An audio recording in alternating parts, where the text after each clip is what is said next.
Give me 1 second. Sorry about this. There we go. This is what happens when you work with 2 screens.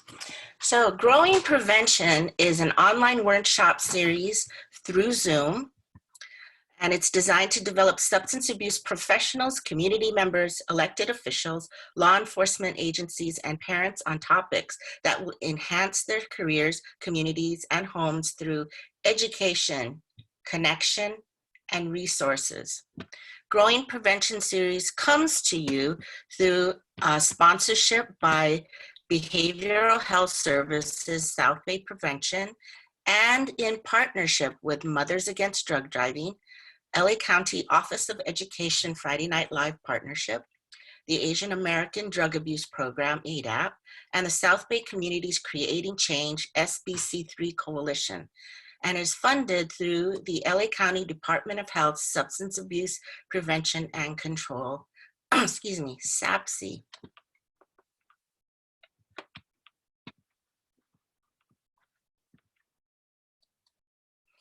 And I am excited to introduce you to Rhonda Jones. Let me share her bio with you. Rhonda Jones is the project coordinator for Behavioral Health Services, a nonprofit contractor with the Los Angeles County Department of Public Health. Rhonda oversees the Tobacco Control and Prevention Program for the cities of Redondo Beach and Rancho Palos Verdes. Her responsibilities include providing strategic direction and leadership to staff and local community coalition members to implement prevention education and policy initiatives to combat the harms of exposure to secondhand smoke and youth vaping. Recently, her team was instrumental in organizing community support for a Redondo Beach citywide ban on smoking in outdoor areas to reduce non-consensual exposure to secondhand smoke. Prior to her current role, Rhonda manages the Youth and Alcohol Drug Prevention team at BHS. Under her leadership, prevention advocates implemented successful strategies toward the enactment of social host ordinances in the city of Hermosa Beach and the Palos Verdes Peninsula. Palos Verdes Peninsula communities to reduce youth access to alcohol at underage drinking parties. Rhonda holds a Bachelor's of Arts degree in English from the University of California, Los Angeles, and a Juris Doctorate degree from Hastings College of Law. She is a certified alcohol and drug treatment counselor and certified prevention specialist with the California Consortium of Addiction Program and Professionals. And now it is my pleasure to introduce our workshop presenter, Rhonda Jones, on the topic of what smokers leave behind, second and third hand smoke. Okay, good morning, everyone. Let me share my screen to start the PowerPoint, and hopefully this will work properly.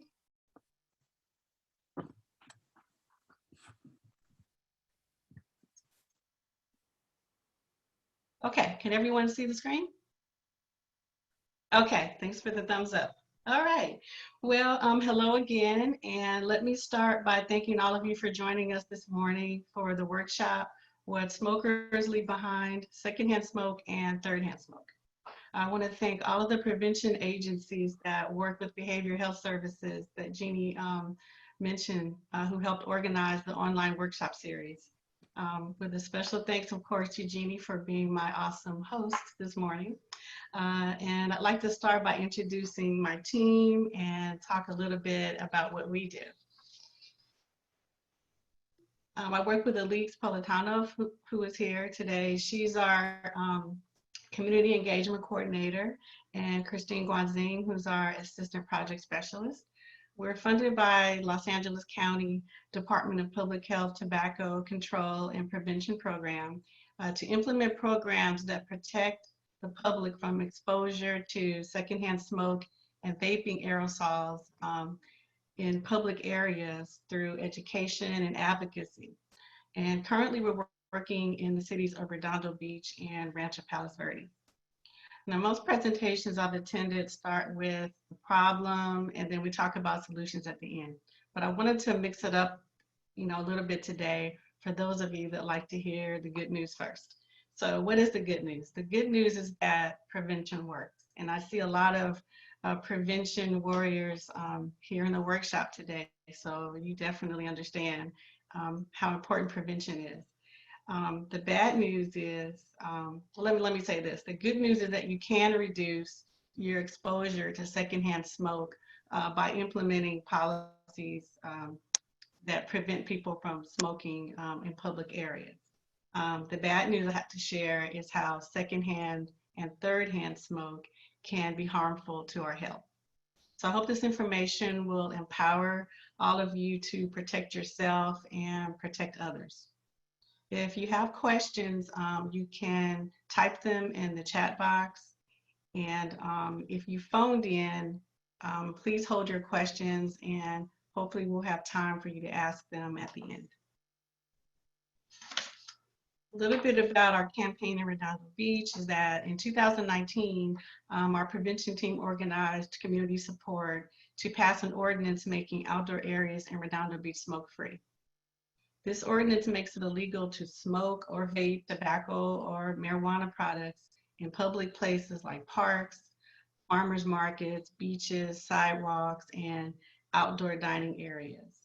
We worked in partnership with the Beach Cities Prevention Community Council, the Beach Cities Health District, and this group is made up of residents, community organizations, educators, healthcare professionals, and even high school students joined our group and spoke out about their issues that they're facing with vaping on their high school campuses.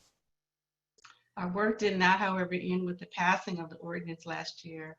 And so now we're working on doing community presentations like this workshop today to educate the public about the new ordinance and the harmful effects of secondhand smoke.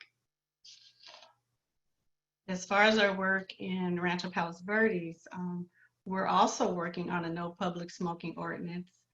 And we're organizing community support through our work with a coalition called the Breathe Free RPV Community Coalition. And we also have youth coalitions that we've organized in the Peninsula area middle schools and high schools. Many of you in this workshop may live in a city that does not have such an ordinance. And if not, you can work with your local prevention agencies to advocate for such a policy. At the end of the workshop, we'll have some resource information for you, and you will get a copy of this presentation. So our primary goal in each city that we work in is to reduce youth vaping, create smoke-free outdoor areas, and promote tobacco-free lifestyle for the residents. What you will learn by the end of the presentation are some negative health effects of secondhand smoke and how to prevent non-consensual exposure. Secondhand smoke involves involuntary or passive smoking that's defined as the inhaling of environmental tobacco smoke called ETS. It's a mixture of mainstream smoke and side stream smoke that's released from a burning cigarette or other combustible devices like cigars, vapes, and e-cigarettes. The smoke that burns off the end of a cigarette or a cigar actually contains more harmful substances than the smoke that's inhaled by the smoker because there's no filter for it to pass through.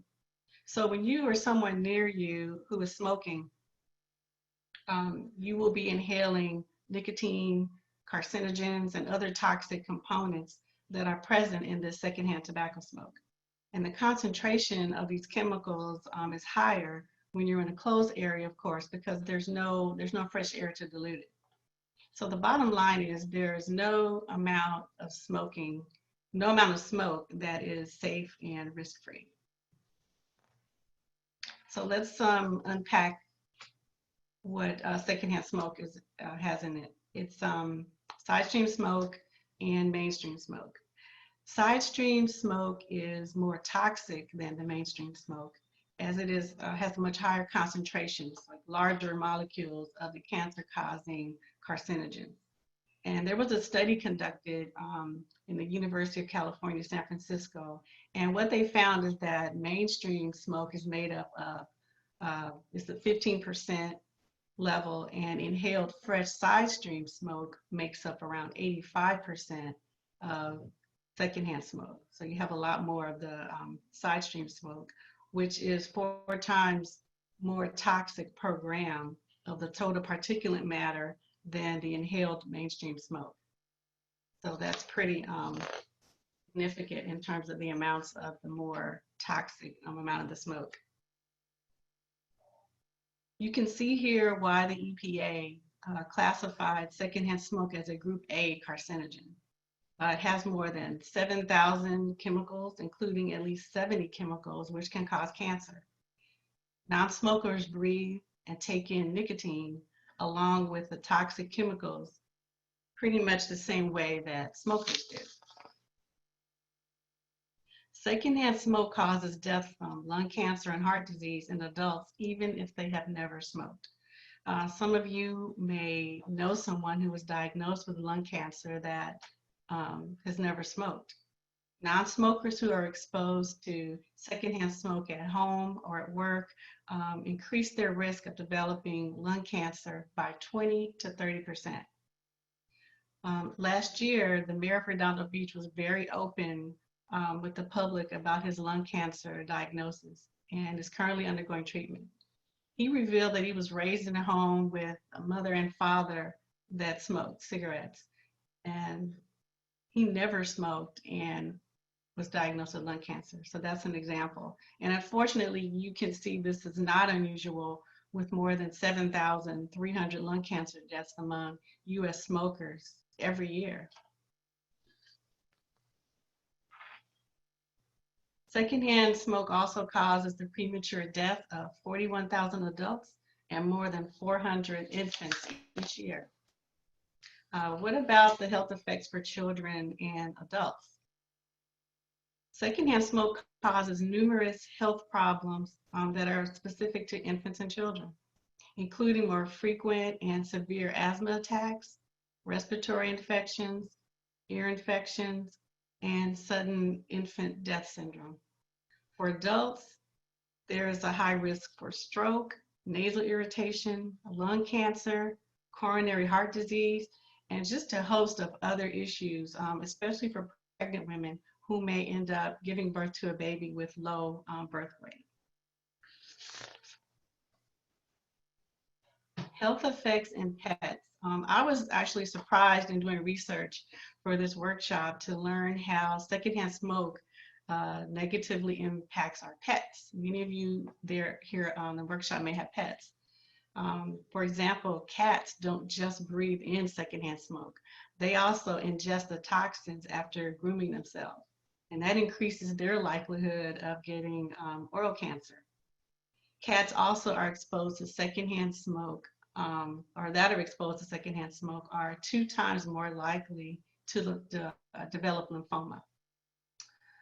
Dogs get more eye infections, allergies, and experience respiratory issues. Dogs with long noses have a greater risk of nasal and sinus cancer. And interestingly, short-nosed dogs are at a greater risk of lung cancer. And this was really disturbing for me because I have a boxer at home and he has a very short nose. So even months after being exposed to the secondhand smoke, cancer-causing chemicals can still be found in the hair or urine of dogs. Surprisingly, even birds are more likely to get pneumonia and lung cancer when they're exposed to tobacco smoke, and they have a higher risk of skin, heart, eye, and fertility problems because of living in smoky environments. So in general, small pets, puppies, kittens can all suffer from stomach and nerve problems, or even can die from ingesting cigarettes.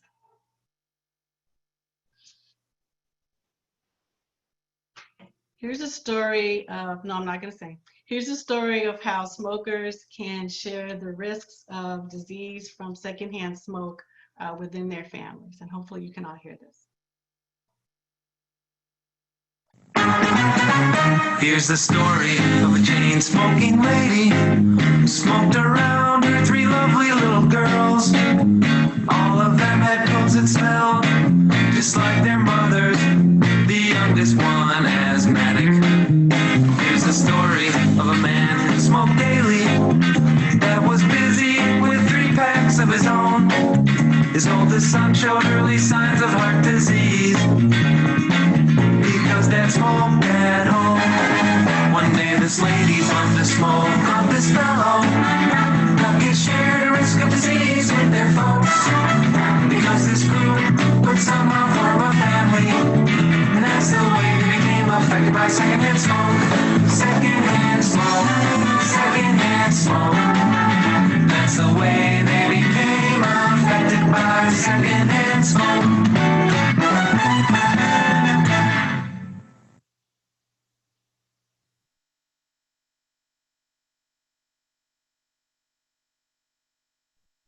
Okay, we have to go out and come back in.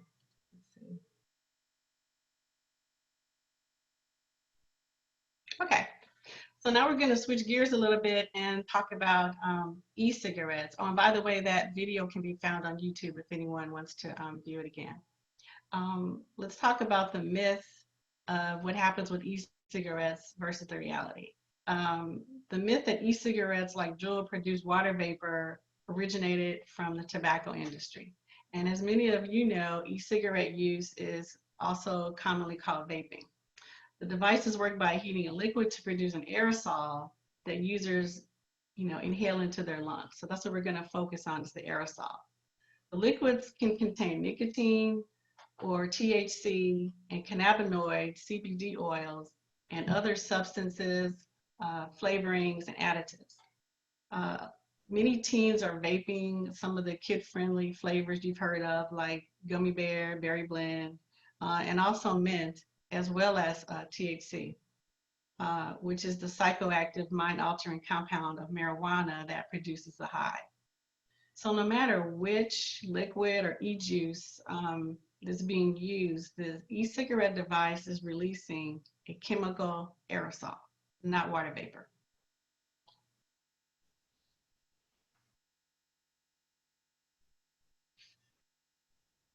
Okay, we're going to look at a survey that was conducted in 2017. And the question was, where are people likely to get exposed to secondhand smoke? And this is what the respondents said. The graph shows that the adult survey showed that they had higher levels of exposure to secondhand smoke and aerosol on public sidewalks. So we have the option of sidewalks, at home, shopping malls, exposure in the workplace, outdoor recreation areas, and then others. So you can see there's a significant difference. And even at home and shopping malls, that was the next highest location for exposure with aerosol. And aerosol exposure was actually higher in those situations than the cigarette smoking. So then the question becomes, in 2017, were we forcing smokers to use public sidewalks because we believed it was safer for the public?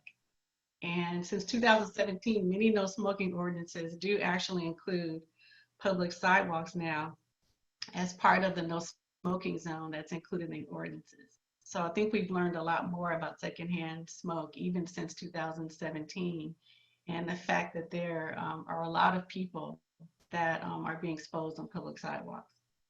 So another question becomes, what is the safe distance from that cigarette smoker on a public sidewalk?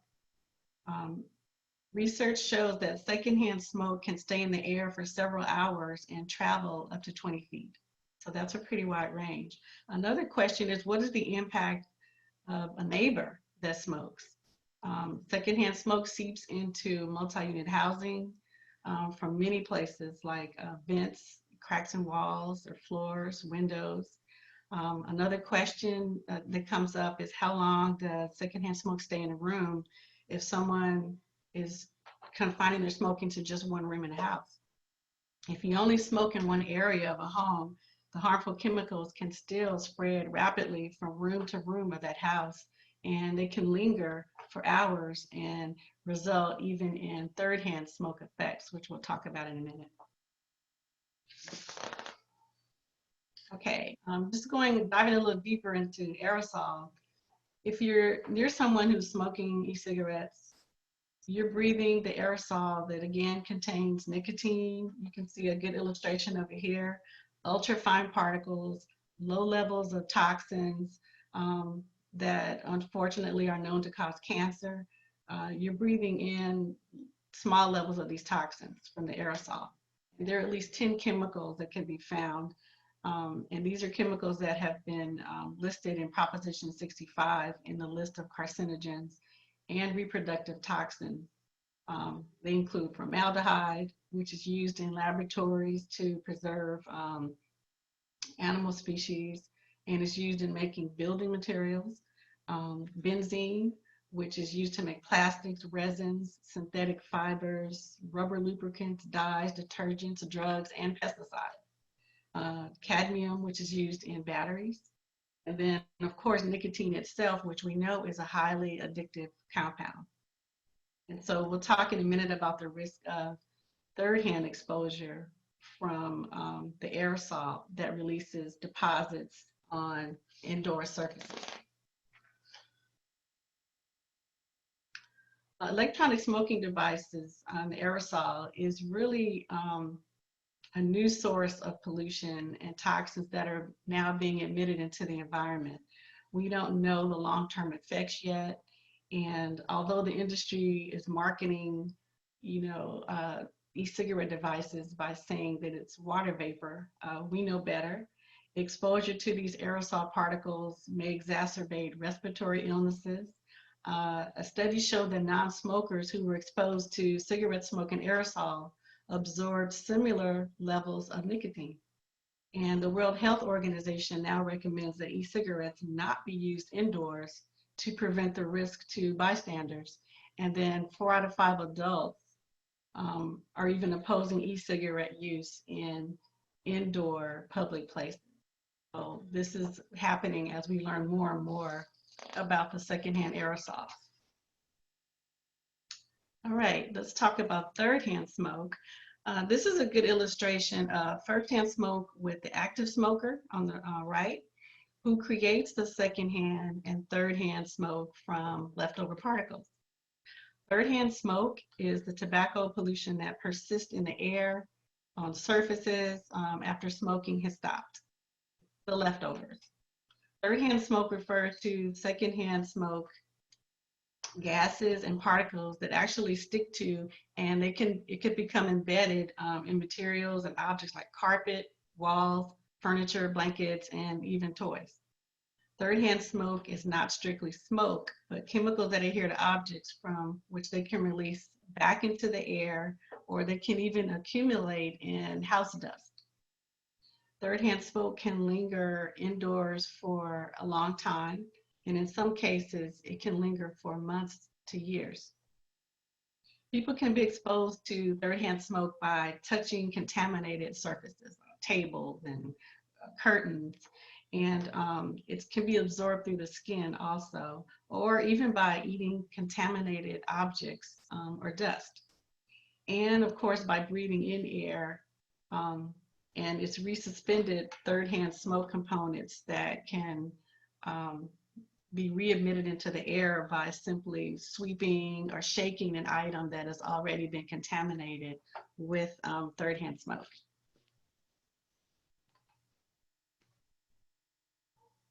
Researchers describe third-hand smoke as the 3 R's: remain, readmit, and react. So what does that mean? Third-hand smoke consists of residual tobacco smoke pollutants that remain on surfaces and in dust, again, after tobacco has been smoked. They remain for some point in time. It can be weeks and months, even where there's ventilation, and it will not remove third-hand smoke for, again, weeks or months. Pollutants are readmitted back into the gas phase, and they can re-emit chemicals like the nicotine, formaldehyde, and acetone and other volatile chemicals into the air. And then the pollutants react with the oxidants that are already, other components that are in the environment and can actually create new chemicals. And I love this picture of the statement, when you smoke at home, your home smokes back.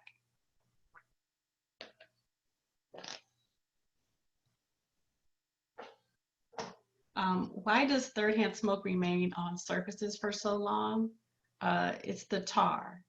Tar is tobacco residue from smoking tobacco or any other plant material that contains nicotine and many toxins, carcinogens, and particles and droplets of oils and waxes from what was used in the devices. Tar is not our friend. Tar causes damages to the mouth by rotting and blackening teeth, damaging gums, and desensitizing taste buds. So these are a lot of the things that you see in ads from people that are longtime smokers, some of the other effects. 10% of secondhand smoke is tar. Tar chemicals will stick to the surfaces before they can be removed by any ventilation. So it may help, it may stick to walls, carpet, dust, and it absorbs into porous materials. This is an illustration of how long it could remain. Nicotine persists on surfaces for sometimes over 50 days, even after the smoking has ended. And the highest level of nicotine, as measured by nanograms, was found on carpet. In this diagram, if you look at the top line, it shows you the carpet. And then the next was wallpaper, and then the curtains. So our pets and children can also be exposed to third-hand smoke on these surfaces, on your curtains, on your carpet, on the wallpaper. There was a study that was completed using organic cotton pillows that were placed in the homes of 8 former smokers. So they waited about a week until after smoking was ended by the smoker. And then the researchers examined how much nicotine was absorbed over a 3-week period in that location. And for comparison, they also placed pillows in 4 homes of non-smokers. And so you can see from the information on the slide that the cotton pillows absorbed significant amounts of nicotine emitted from the third-hand smoke areas in the homes of the former smokers. And so all through the house, you can see how smoke was flowing from the vents and the walls and other areas. Nicotine was detected in the pillowcase, fabric, and the filling. Fabrics found throughout the home of a smoker are likely to store a substantial mass of tobacco smoke toxicants. So let's look a little bit more closely at what happened in the study. This graphic illustrates the pillowcase in the study of the former smoker's home, and they measured 257 nanograms of nicotine in that pillowcase. And the pillow fabric itself measured a little lower at 97 nanograms, and then even the filling of the pillow measured at 17 nanograms. So that just gives you an idea of how powerful the third-hand smoke is. So how do we prevent secondhand smoke and third-hand smoke? We can practice smoke-free policies in our workplace. We can advocate for smoke-free outdoor area policies in our cities, and use information like we're getting today to educate friends and family members. As we learn more about the health impacts, we can see how attitudes and behaviors around secondhand and third-hand smoke are actually starting to change. Many people, when they travel, are asking for non-smoker hotel rooms, non-smoking apartment buildings are being preferred. And a lot of people even ask about rental cars and don't want to purchase a used car from a former smoker or a smoker. Hotels and car rental companies know that the cleanup is more expensive. Real estate agents will tell you that smoking actually affects property values because it's so hard to get rid of. And there are many, many benefits to having smoke-free outdoor area policies, like the ones I've talked about, like in the city of Redondo Beach. It protects non-smokers from being exposed to secondhand smoke in public places, and it reduces the rates that we've seen for heart disease and lung cancer among non-smokers. And it lowers the rates among youth and young adults, and even problems we've seen that could occur with our pets. And it's important for young people to see that their parents and grandparents are not smoking and using e-cigarettes to model that behavior for them. And also reduces tobacco litter opportunities. In our work, we've seen cigarette butts, of course, in different areas, but we're also seeing e-cigarette device cartridges and pods that are being tossed in public areas. And so that's becoming another environmental issue. Okay, so what have we gone over today? We know about side stream smoke from cigarettes, pipes, cigars, hookahs, and the vape devices. We know about the chemicals that are contained in the secondhand smoke and third-hand smoke. And secondhand smoke and third-hand smoke can be prevented, as we know, through education and smoke-free policies. And so there's some other things that we can do to avoid secondhand smoke. Whenever possible, we can ask visitors to our home to smoke outside, and if they're wearing a jacket or a sweater, when they come back into the home, they can remove it, because you don't want those third-hand smoke effects to occur in your home. You can open windows and use fans to ventilate rooms at home or in your workplace if someone's smoking. Let visitors and like babysitters and caregivers know that they should not smoke around your children and pets. If smoking is allowed at your workplace, maybe look at modifying your company's smoking policy and encourage them to support a cessation program for the employees. And we're going to provide resource information. We're not here to demonize smoking, because we know that nicotine is highly addictive. So we want to take these precautions, but we also want to provide smokers with cessation resources. And that's actually my next slide. And so there's the LA County Department of Public Health Cessation Unit. And you can use Jazz McGeehan as a resource for information about how to get patches and cessation counseling. And then we've listed our 2 community coalitions. We have community organizations that deal with tobacco control and prevention in Redondo Beach, also in the Rancho Palos Verdes area. There are other providers here on the workshop that also are doing prevention work in the tobacco area. And then there's a California Smokers Helpline, 1-800-NO-BUTTS.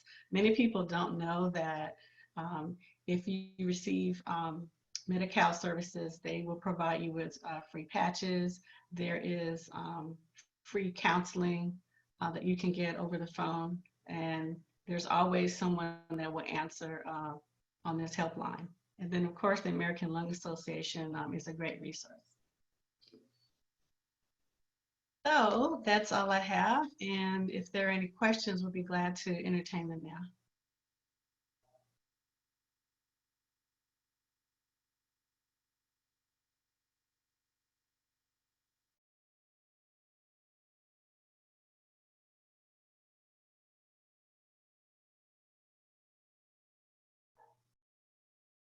Hi, Rhonda. You did a wonderful job. Let me go ahead and Thank you. open up the chat box. See if there's questions. Okay.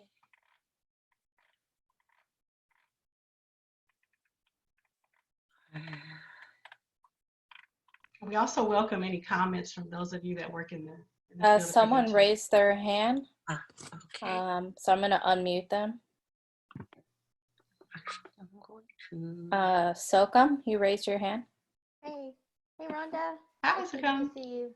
My question's more vaping related. I know you spoke about like third-hand smoke with the cigarettes, have they done any studies or anything with the vapes, like the vapor stuff? That Yes, has any- with the vaping devices, Uh-huh. yeah, it's pretty much the same with the aerosol. You have the toxic compounds with the flavorings for the tobacco, because youth are using Juuls and Sorins and so forth, and now they have the pods that contain either the THC or nicotine e-juice. And so it's the same issue. You're getting the same toxic compounds to bystanders. Oh, thank you. Thank you for the information too. Are there any other questions? Please raise your hand and we'll go ahead and unmute you.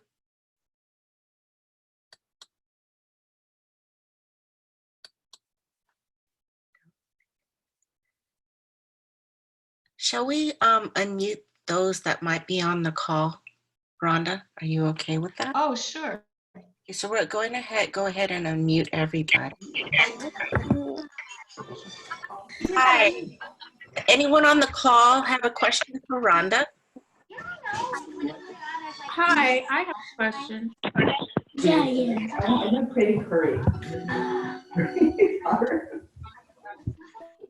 All right, go ahead with your question, and everyone else, just go ahead and self-mute, except for the person asking the question. Are there the same effects? I'm not sure if I'm asking this right. With marijuana, secondhand smoke, does it have the same effects with folks that use marijuana? And will the same dangerous effects as nicotine? I don't have information about the specific compounds that may be emitted from vaping marijuana. I don't know, Jen, if you have that information, but I do know just the fact that you're using a combustible device. There are going to be some toxins emitted from the vape device just by virtue of it being a combustible device. And then there are going to be additional issues with what's in the marijuana. So I don't know the specific toxins that would be emitted, but there will be. I asked that because you mentioned THC, which I thought was the same or a component in marijuana, but I might be wrong about that. Yeah, THC is definitely a component that's contained in, it's one of the components of marijuana. Okay. Are there any other questions? Please feel free to unmute and ask your question.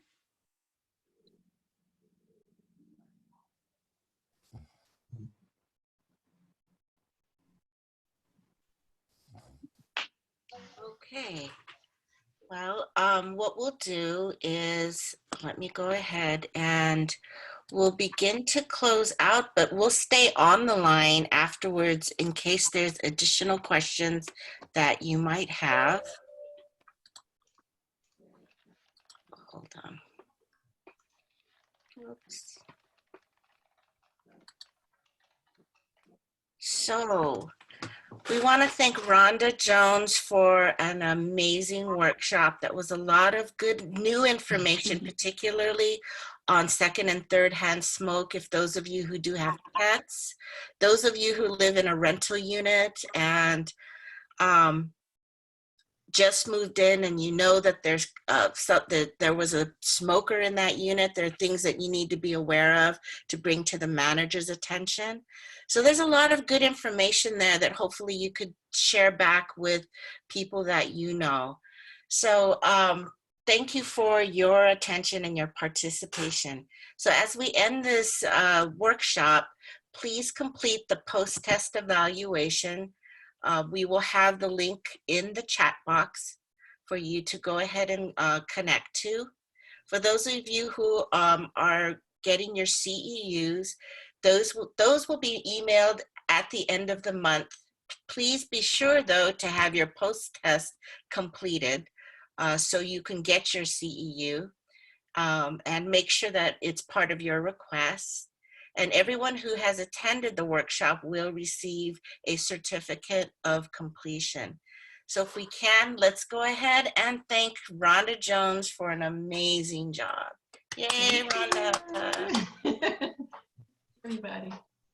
In the next, and just as a heads up, we have the series of workshops will continue in the next few weeks. Technically, the workshops will continue through May. Next week, we have Engaging Youth. We have LGBTQ and their allies and substance misuse. Speak Up, Part 2, Public Speaking, Drug Trends, Measure, Store, and Lock, Safe Storage of AOD in the Home. And week 3, acupuncture points and meditation for self-care as part of prevention, needs assessment for program designs, Speak Up, Part 3, marijuana and LGBTQ and trauma. The registration for this will be available on 4/18, which is 4/18, which is Saturday, which is tomorrow. So please be sure to jump on and sign on because the workshop space fills up very quickly. At this point, let's go ahead again. Thank Rhonda, BHS for your technical support and the partnerships of MAD, Friday Night Live, ADAP, and SBC3. Thank you so much. Hey, For bye, those everybody. Thank you.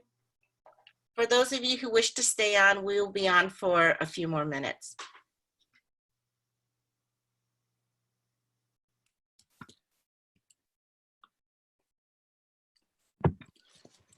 Yes, thank you all very much for coming. We appreciate you. The links have just been put in the box, and then the chat box, and then this afternoon you all will receive the post-test and evaluation link. Thank you. Hey, Nora. Is Nora on the call? Oh. Anyways. Secom, good to see you. You need to stop sharing your screen. Oh, I'm I had a sorry. question. I didn't Thought want I to ask linked him out from the of whole this, group. my because bad. Oh, it's, sure. You have a question?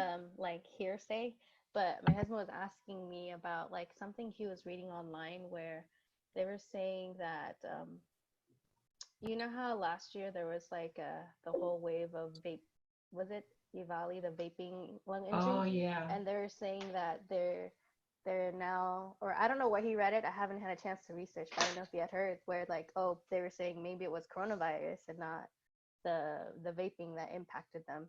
So I was like, I haven't heard anything about that. So I just wanted to ask that question if you heard anything like that or if you've seen anything online. Actually, I hadn't heard that because I know the latest number of deaths in California from, they call it EVALI, you know, the lung association to the, what is it, the acetate, vitamin acetate. There were 4, and that was as of the end of February. So I haven't heard that. That's an interesting theory, though. Yeah, it was like, you know how people see, I don't want to call it fake news, but it could have been, where they were twisting it saying, well, maybe they didn't have that. Maybe they had coronavirus. So and I was just like a little worried because if he's reading it, that means a bunch of other people are reading that from somewhere, some source. So I haven't. Yeah, because it was attacking the respiratory system. So don't know. Interesting. Yeah, I did actually kind of hear about that and how they're going to try to flip it. And that's definitely going to be something that we're going to be looking on the policy side, because I could already see them trying to spin it around. But if anything, there's also a lot of research that's actually coming out that's showcasing that if you smoke, you're actually more vulnerable to COVID. So, absolutely. If anything, I would like to say you probably sped up the process, but you know, that's that's just me. But yeah, that's because you want to have like counter messaging to stuff like that. But I didn't even know if a lot of people were aware that that was what was floating around. Yeah, we've definitely been sharing that information with our partners about the vulnerabilities you have as a smoker to the coronavirus. That's real. Yeah. Yeah, and I wanted to kind of, I think somebody had asked about like the dangers of vaping and THC and all that. I think what's coming out, and whether it's CBD or THC, it's basically because of the way that the wax is extracted. You know, it's Right. the other chemicals and the solvents. A lot of the times, a lot of these concentrates are, you know, the THC is extracted with volatile solvents. So adding that to your vape pen, that's another thing that we can kind of touch upon, you know, when these questions kind of come up. Yeah. But yeah, obviously the research isn't all there, and It's for not. for a reason. But just by you know, I think we could kind of connect the dots a bit, and then try to like find as much as we can on what we do know to try to kind of Right. back up, because that's, I think sometimes the struggle with some of the work that we do is really trying to find those factual statistics and what's really not, you know, not just coming from hearsay or, you know, just, you know, Yeah, from that's a great point, Brenda, because we can't, at a workshop say that for sure we know things that aren't based on evidence. And it's been so hard for researchers to isolate, what's happening with these devices because of all the things that are being put into the flavor tobacco products and what's being put in the waxes. I mean, they're just not giving us definitive information yet, so we can't go out and represent anything unless it's fact-based. I just know Yeah. even on the industry side, the industry itself is pushing back with CBD. And it's because obviously their argument is that it's not being tested, it's not being regulated, which I can agree with that part as well. But it's like you're also kind of putting stuff out there that's not really fully always tested and regulated. But yeah, that's on the policy side, we have a lot to look for because of that, because there's a lot of things that are inconclusive and they're not really being completely tested or checked. So Yeah. I didn't want to bring it up in front of the large group because sometimes people remember stuff that isn't true. So it's, I was like, let me wait till the very end when like there's only a handful. Yeah, that's why I didn't want to say anything. Like I didn't mute myself. I wanted to speak, but I was like, I'm not. I appreciate that because we were really just focusing on secondhand and thirdhand smoke when it comes to tobacco emissions, and we weren't really focusing on marijuana, even though that comes up a lot. Yeah. Yeah, right now I think they're even on the policy side, they're trying to figure out how they do a whole triangulum of policy, trying to focus on all three of them because they're all a factor. But they're different substances too, so that's what makes it a little more difficult. Yeah, it's complex. But they're all respiratory issues too, so. Yeah. But thank you. I'll keep you posted on what we find. Yeah, thank you. Yeah. And everybody else that's coordinating this. So.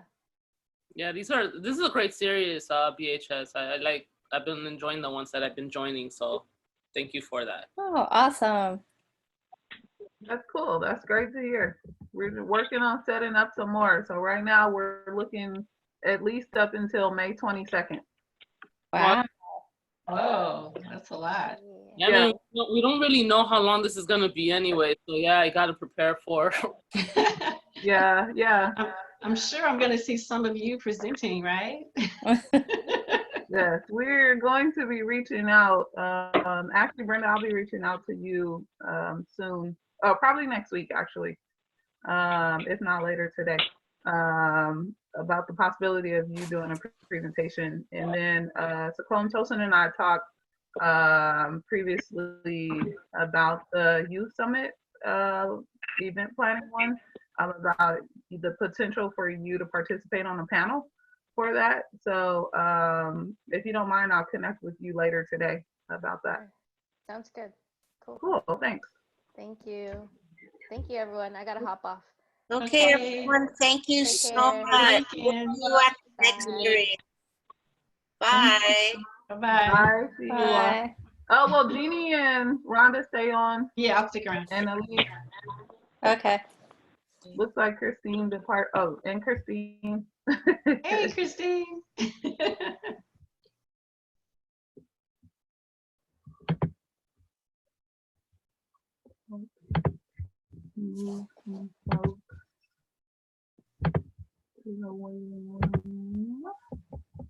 Hi, Minor.